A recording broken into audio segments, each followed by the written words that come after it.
I teach at the School of Visual Arts, and I've done so now for 20 years. And around 10 years ago, I was trained as a coach. I work with executives, and the place that I was trained at was an acting school, and most of the coaches are actors or have acting background. I'm really the only one who comes from a fine arts arena. Always done a lot of different things. It brings in enough income so I can support the studio when my work isn't selling.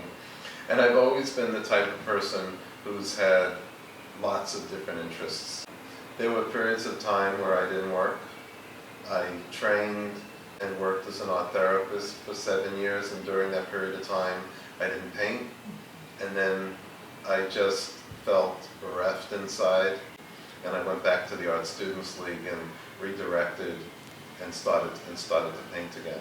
What's so wonderful about being an artist and doing this type of work, it's really ageless. Maybe culture has bias against age, but the actual art has no age. What I do when I'm painting, I usually work on 4 at a time, and I do a lot of unconscious editing as I work.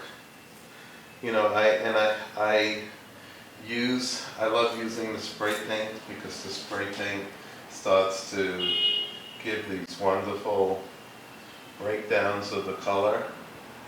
And it's very much an activity of joy and fun and spontaneity. And as the painting comes closer to the end,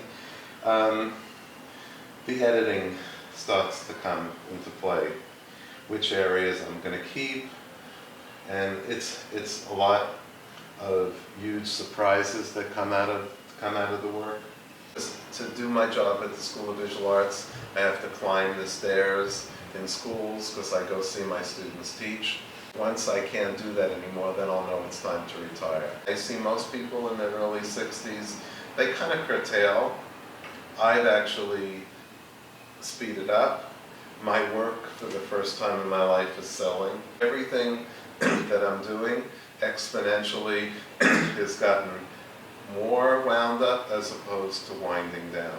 So I don't know what's going to happen when I hit my 80s and age more sets in. Maybe my being more accepting of aging, and I'm not fearful of it, has allowed me to be more free and to do more.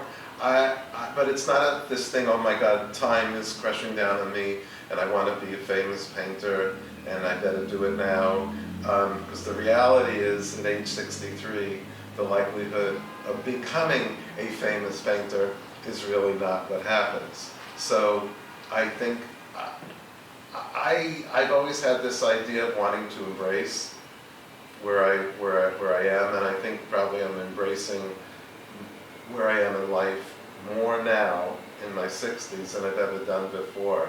I talk to my friends all the time who are in the same age bracket, and we're all in agreement. We're not giving up being an artist because those other things didn't happen, the fame and all those. So it becomes there's another reason for actually doing the work. It makes you feel good, and it's something you need to do. I can't see not having a studio and not producing art. So I often tease that I'll probably drop dead in the studio in front of a canvas.